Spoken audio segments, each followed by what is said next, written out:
Hello friends, कैसे हैं आप। उम्मीद करती हूँ बहुत ही मज़े में होंगे। फ्रेंड्स, आपने बहुत ही अलग तरह तरह की खटाइयाँ खाई होंगी, चाहे कोई बादाम की हो, काजू की हो, पिस्ते की हो, कोई भी ड्राई फ्रूट हो, सारी हमें अच्छी ही लगती हैं। तो फ्रेंड्स, आज मैं ऐसी खटाई बनाना सिखा रही हूँ जो ना तो गेहूं के आटे से बनेगी और ना ही किसी मैदे से।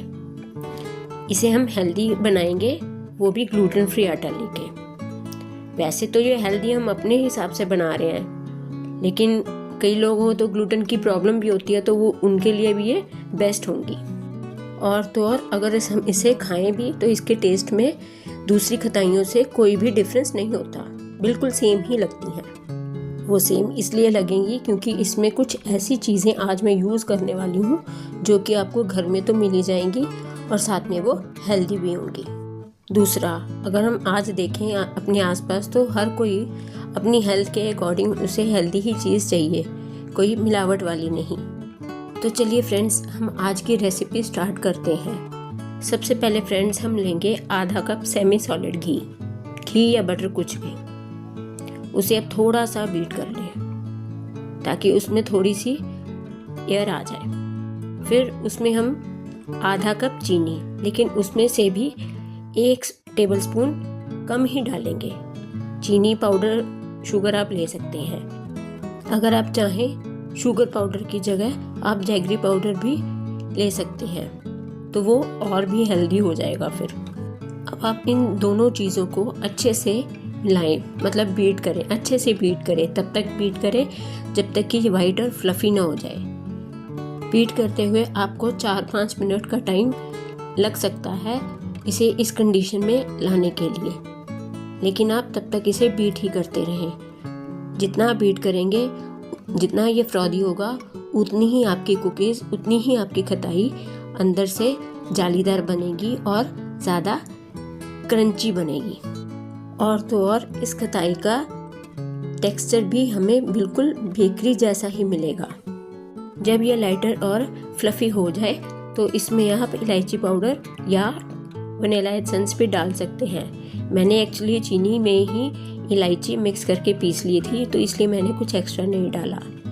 अब एक छन्नी में आप 1 कप ग्लूटेन फ्री आटा, आधा कप बेसन, आधा कप ज्वार का आटा, 1 टीस्पून बेकिंग पाउडर, आधा teaspoon baking soda, 2 tablespoon milk powder उसमें डाल के अच्छे से छान लें।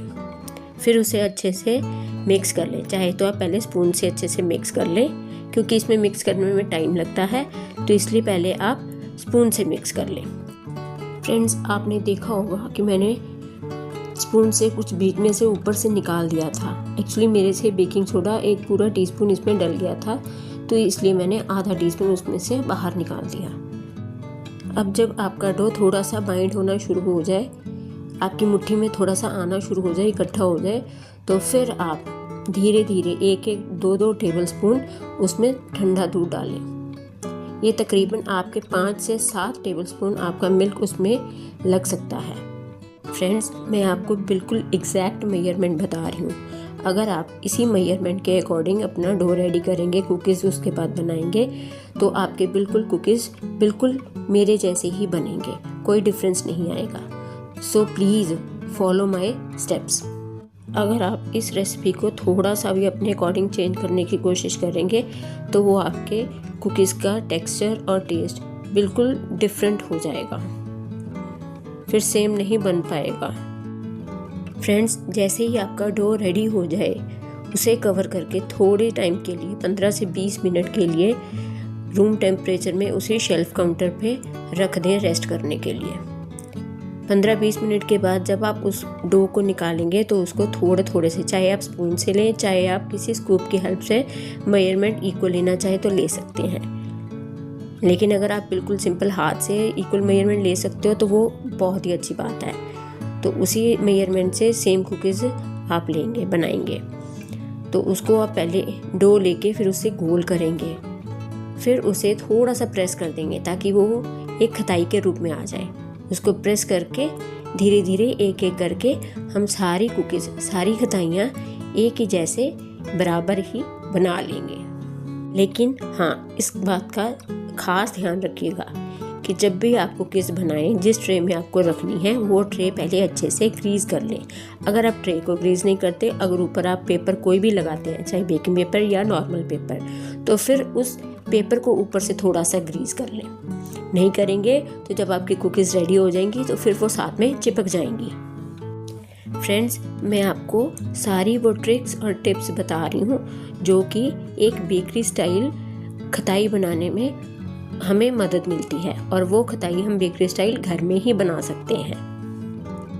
और ऐसे आपको किसी भी चैनल पे इतना डीपली से नहीं बताएंगे।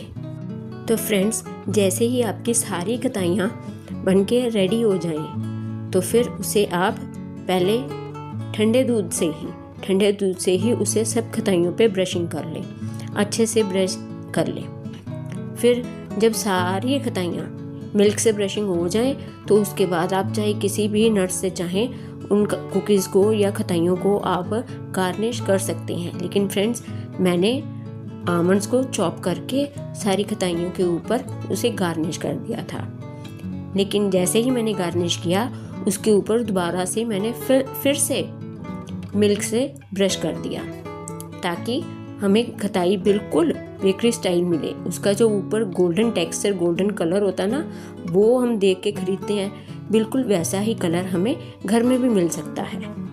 अब जब हमने खताइयों को ऊपर से डबल मिल्क ब्रशिंग कर लिया है, तो इसे हम थोड़ी देर रेफ्रिजरेटर में ठंडा होने के लिए, सेट होने के लिए रख देंगे। इसे 15 से 20 मिनट के टाइम तक आप फ्रिज में रखें और सेट होने दें, और तब तक अपना अवन प्री हीट कर लें। अगर आपको अवन में नहीं बनानी तो आप इसे कढ़ाई में भी बना सकते हैं। कढ़ाई को पहले लो फ्लेम पे इसे प्री हीट कर लें, और फिर उसे मीडियम फ्लेम पे ला के खताइयों को किसी प्लेट में या ट्रे में या टिन में डाल के उसे ढक के रख दें। लेकिन हाँ, कढ़ाई में इसे 10-15 मिनट का ज़्यादा टाइम लगेगा। अवन में बनाने के लिए अवन का टेम्परेचर 165 डिग्री होना चाहिए, और वो भी 16 से 17 मिनट के बीच का टाइम। इससे ज़्यादा नहीं रखनी, क्योंकि इससे ज़्यादा नीचे से फिर काली होनी शुरू हो जाएगी। जब आपकी खताइयाँ रेडी हो जाए तो उसे 15 से 20 मिनट तक के लिए ठंडा होने दें, और ठंडा होने के बाद ही छुएं, नहीं तो बीच में ही टूटनी शुरू हो जाएंगी। फिर आपको वो खाने में भी मज़ा नहीं आएगा और वो टूटती रहेंगी। फ्रेंड्स, आप देख ही सकते हैं कि मेरी खताई कैसे गोल्डन होके बाहर आई है। अब ठंडी भी हो चुकी है, और अब इसका टेक्सचर भी देखिए कितना अच्छा है, कितनी अच्छी जाली बनी है इसके बीच में, और ऊपर से इसका कलर भी देखिए गोल्डन ब्राउन, बिल्कुल लगती है ना बेकरी स्टाइल, कितनी अच्छी लग रही है। और फ्रेंड्स, है भी ये बहुत टेस्टी। और जैसे ये मैंने ग्लूटेन फ्री खताइयाँ घर में बनाई, मेरे तो सारे फैमिली मेम्बर्स सभी इसी को खाने के लिए आ गए, कह रहे आगे से तो हम ऐसी ही खताई खाएंगे, बिल्कुल हेल्दी और ग्लूटेन फ्री। आपको ये खताई कैसी लगी, प्लीज़ कमेंट करके मुझे ज़रूर बताइएगा। Thank you friends.